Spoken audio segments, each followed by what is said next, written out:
Bonjour chers frères et sœurs en Christ. Bonjour chers frères et sœurs croyants en Dieu. Cette vidéo porte sur le sujet suivant.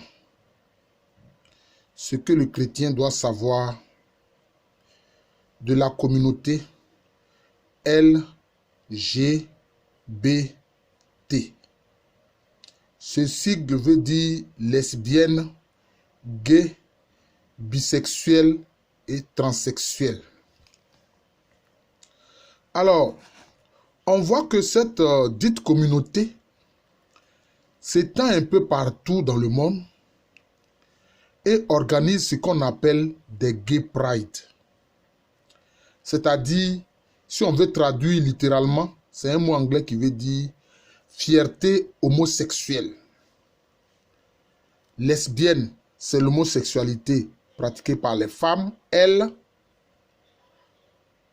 G, qui veut dire gay, mais qui veut dire les homosexuels de sexe masculin, donc ce qu'on appelait ordinairement et anciennement les PD. Et B, c'est-à-dire les bisexuels, ceux qui ont des rapports aussi bien quand ils sont des hommes, ils ont des rapports avec à la fois des hommes et des femmes, ou quand il s'agit d'une femme, elle a à la fois des rapports avec des hommes et avec des femmes. Et puis maintenant, les transsexuels, ce sont ceux qui changent de sexe. Il est un homme et il change de sexe, il se fait donner un sexe féminin. Si c'est une femme, elle change de sexe, elle se fait donner un sexe masculin. Alors, si on prend ceux qui sont transsexuels, c'est comme s'ils estiment que Dieu a fait une erreur. Dieu a fait une erreur de déterminer qu'ils soient masculins. Alors, ils refusent, ils se font féminins. Dieu s'est trompé en faisant d'eux un être féminin. Alors, ils rejettent cela, ils se font masculin. C'est-à-dire qu'ils refusent l'œuvre de Dieu. C'est des gens qui refusent l'œuvre de Dieu. Quant à l'homosexualité, vous savez très bien que le Seigneur condamne cela. Vous avez vu et vous avez lu dans le livre de la Genèse ce qu'il est advenu des cités Sodome et Gomorrhe. D'ailleurs, c'est le mot Sodome qui donne sodomie en français. C'est-à-dire quitter le lieu naturel de la relation pour aller à l'anus. Vous voyez. Et on vous dira, quand vous allez réprouver cela, on vous dira oui, mais vous n'êtes pas tolérant. Vous n'êtes pas tolérant. Mais le Seigneur condamne cela. Et on vous dit d'être tolérant et d'accepter cela comme étant une chose normale. Et vous voyez que à la télévision, à différentes émissions, chaque fois on montre des gens ayant une relation homosexuelle ou bisexuelle pour vous faire croire que c'est naturel. Et on fait croire que c'est un élan naturel qui vient de certaines personnes. Mais Dieu ne peut pas donner un élan naturel de cette nature à des gens quand lui-même dans sa parole, il réprouve cela. Donc c'est un mensonge. C'est un mensonge. Et puis il faut savoir une chose. On vous fait croire que ceux qui font cela, c'est par rapport au plaisir qu'ils en tirent. Non. Chers frères et sœurs en Christ, c'est plus profond que cela. Chers frères et sœurs croyants en Dieu, c'est plus profond que cela. Non.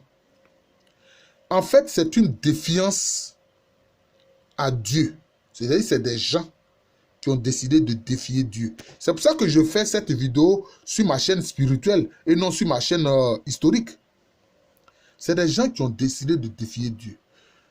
L'un des signes, d'abord, ils n'obéissent pas à sa parole, où Dieu dit bien que les rapports homosexuels, etc., c'est une abomination. Hein? Mais, quel est l'élément encore qui prouve que ces gens défient Dieu et le narguent? C'est le drapeau qu'ils arborent, c'est-à-dire leur pavillon. Leur pavillon, c'est quoi? C'est un drapeau qui représente les couleurs, les 7 couleurs de l'arc-en-ciel. C'est-à-dire le rouge, l'orange, le jaune, le vert, le bleu, l'indigo et puis le violet. Les 7 couleurs de l'arc-en-ciel. C'est ça que les drapeaux représentent. Pour dire quoi à Dieu? C'est une façon de narguer Dieu. Pour dire, Seigneur Dieu, quand il y a eu le déluge là, quand il y a eu le déluge là, tu as promis aux êtres humains que chaque fois que l'arc-en-ciel paraîtra dans le ciel, tu te souviendras que tu ne détruiras point la terre ni les personnes qui commettent ces iniquités par le moyen de l'eau. Donc, qu'est-ce qu'ils disent à Dieu en fait? Ils disent, mais nous, on n'attendra pas que la pluie tombe pour que ton arc-en-ciel paraisse dans le ciel. Non.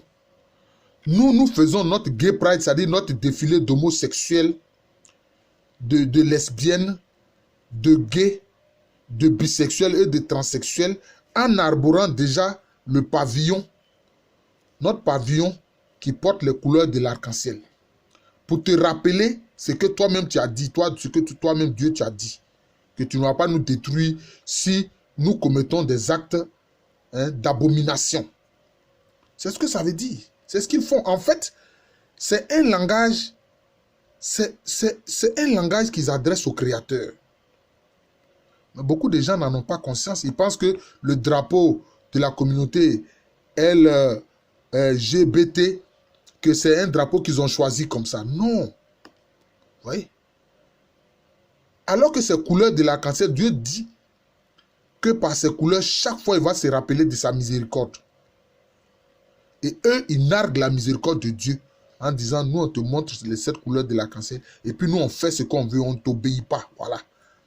Nous voulons être des lesbiennes, nous voulons être des homosexuels, des PD, nous voulons être des bisexuels, faire l'amour en désordre avec des gens de différents sexes que nous, et puis changer de sexe, être des transsexuels. C'est ce que cela veut dire, chers frères et sœurs. Et on vous fait croire que par tolérance, vous devez accepter cela. Non. Vous devez condamner cela comme Dieu condamne. Et vous devez prier pour ces gens-là. Nous devons prier pour ces gens-là. Parce qu'ils sont dans un égarement évident. En réalité, ce qu'ils font au plan spirituel entre dans le projet de Satan, du diable. Oui. Parce que le diable veut faire quoi? Il veut pervertir l'être humain. Il veut dire à l'être humain, n'écoute pas ce que ton créateur te dit. Mais en ne l'écoutant pas et en faisant ce que tu veux, c'est ça l'expression de ta liberté. Or non. Cette façon de faire mène l'homme à la perdition, à la mort et au tourment.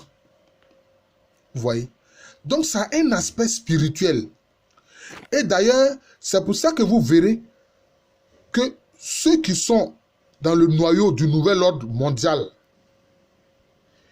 ils contraignent beaucoup de gouvernements aujourd'hui dans le monde à prendre des lois qui autorisent l'homosexualité, qui autorisent la transsexualité, qui autorisent même l'euthanasie, c'est-à-dire des gens qui se donnent la mort. Actuellement, cette même pression est faite sur les pays africains pour dire que si vous ne faites pas cela, si vous ne permettez pas des gay pride, etc., mais on ne vous donnera plus de crédit. Vous voyez? C'est ce qui se passe. C'est ce qui se passe. Donc, il faut savoir qu'il s'agit d'un combat spirituel. Des forces des ténèbres qui veulent narguer Dieu.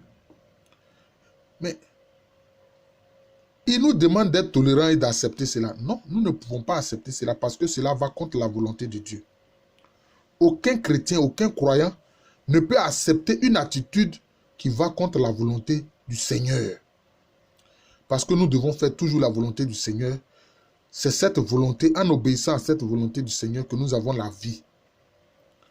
C'est pour ça que le Christ a dit, celui qui m'aime, mais il fait ce que je lui commande.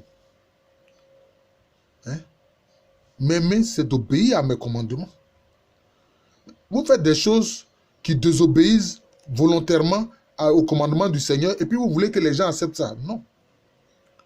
Ce sont les gens du nouvel ordre mondial qui sont derrière cette façon de faire. Et en fait, ils travaillent pour Satan, pour le diable.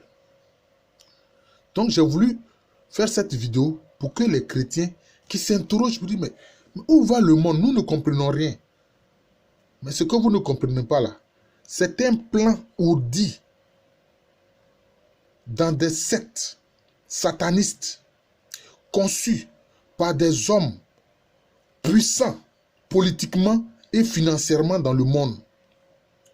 Mais sinon, pourquoi est-ce qu'il ferait le chantage au pays africain pour dire que si vous ne faites pas ce que nous vous demandons, faire des lois qui autorisent ces infamies-là, et puis si vous n'autorisez pas la gay pride où les homosexuels, etc., dansent dans les rues pratiquement nus pour narguer les gens, hein? Nous n'allons pas vous donner de crédit. Ou des homosexuels exigent que les lois permettent que eux, ils adoptent des enfants pour perpétuer l'homosexualité à travers ces enfants qu'ils adoptent. Hein? Mais imaginez, pour vous dire que c'est vraiment le projet de Satan, imaginez une chose. Parce que Satan, en réalité, il y a des textes deutérocanoniques, ils ne sont pas encore dans le canon de l'Église, mais qui existent. Hein? Qui existent. Il est bien dit que quand Dieu a décidé de créer l'être humain, de créer Adam et Ève, les anges qui sont devenus par la suite les anges déchus, les démons, ils s'étaient opposés à ce projet de Dieu. Ils s'étaient opposés à ce projet de Dieu. Donc, puisqu'ils se sont opposés au projet de Dieu et qu'ils n'entraient plus dans la volonté de Dieu, c'est ainsi qu'ils ont été déchus et ils sont descendus sur terre. Donc, ils ont la haine de l'être humain. Ils ont la haine de l'être humain. Vous voyez? Satan et ses démons ont la haine de l'être humain. Mais il y a des humains qui volontairement entrent dans ce projet haineux. Mais aussi ceux qui sont des démons nés humains. Ah oui, vous devez savoir ça. Il y a des gens qui sont nés, vous les regardez de l'extérieur, vous pensez que ce sont des êtres humains. Mais en réalité, ce sont des démons qui sont revêtus d'humanité. C'est eux qui entrent dans ce projet-là. Mais quel est le but? Imaginez que tout le monde devienne homosexuel. Qu'est-ce qui va se passer? C'est l'humanité qui va disparaître. Mais c'est ce que Satan veut, puisque dès l'origine, il ne voulait pas que le Créateur crée l'être humain. Donc c'est ça, voilà le but de ces gens-là. Donc c'est un but éminemment spirituel. C'est un but éminemment spirituel. Vous devez comprendre ça. Ce n'est pas seulement des gens qui ont des envies de coucher avec un homme parce qu'il est un homme, coucher avec une femme parce qu'elle est une femme, etc. Ce n'est pas ça. C'est profondément spirituel. C'est un projet spirituel sataniste, concocté dans des sectes satanistes. D'ailleurs, aujourd'hui, dans certains pays, les gouvernements ont autorisé des satanistes à ouvrir, franchement, ouvertement devant tout le monde, des temples satanistes. Avant, c'était caché, ils étaient dans des sous-sols. Mais maintenant, là, ils ouvrent au vu et aux yeux de tous des temples satanistes. Vous comprenez? Donc, c'est de cela qu'il s'agit. Donc, je voulais ouvrir les yeux des croyants, des chrétiens, sur ce phénomène-là. Bien sûr, qui date de longtemps, mais qui aujourd'hui a pris une grande ampleur. Parce que nous savons que Maranatha, le retour du Seigneur n'est pas loin. Alors, ces forces démoniaques qui savent qu'il ne leur reste pas beaucoup de temps, sont déchaînées. C'est ce qui se passe. Prions pour ceux que le Seigneur voudra bien retirer de ce projet malfaisant. Vous savez, dans l'évangile de Jean au chapitre 17, qu'on appelle la prière sacerdotale, qu'est-ce que le Seigneur Jésus-Christ a dit? Il a adressé une prière à son Père en disant quoi? Il dit, Père, ce que tu m'as donné, aucun n'a été perdu. Sauf les fils de la rébellion qui eux-mêmes volontairement vont à leur propre perte. Donc, cela veut dire quoi? Cela veut dire qu'il y a des êtres humains ou des démons nés humains qui, eux, en toute conscience, ont décidé de suivre Satan. En toute conscience. Ce n'est pas qu'ils ont été trompés, etc. Non, eux, en toute conscience, ils ont décidé d'emprunter un chemin sataniste. C'est de cela que le Seigneur Jésus parle dans la prière sacerdotale. Jean chapitre 17 où il dit, Père, ce que tu m'as donné, aucun n'a été perdu, sauf les fils de la perdition. de la rébellion, qui eux-mêmes volontairement sont allés à leur propre perte. Donc c'est comme ça. Donc il y a des êtres humains qui eux-mêmes ont décidé de suivre Satan et d'entrer dans son projet de destruction de l'humanité et son projet de rébellion vis-à-vis de la volonté du Seigneur notre Dieu. C'est de ça qu'il s'agit. C'est comme ça que vous devez comprendre ce phénomène de lesbiennes, gays, bisexuels, transsexuels, qu'on appelle la communauté LGBT. Je vous remercie. Je suis le frère Jean de l'amour de Jésus. C'est mon nom spirituel. Et à l'état civil, je suis le professeur Alou Kwame René. Que Dieu, par la puissance de son esprit, qui œuvre sur terre et qui poursuit l'œuvre du Seigneur Jésus-Christ, protège nos enfants, nos descendants de cette communauté-là. Qu'aucun de ceux qui appartiennent à Christ, qu'aucun de ceux qui sont croyants ne soit piégé par cette communauté malfaisante. Mais que ce soit en leur sein, ceux qui sont les fils de la rébellion, qui eux-mêmes volontairement vont à leur perte, soient précipités dans l'étang de feu éternel avec les démons et avec Satan leur maître, selon la parole et la volonté du Seigneur notre Dieu. Je vous remercie. Que Dieu nous garde tous. Je vous souhaite une très bonne journée.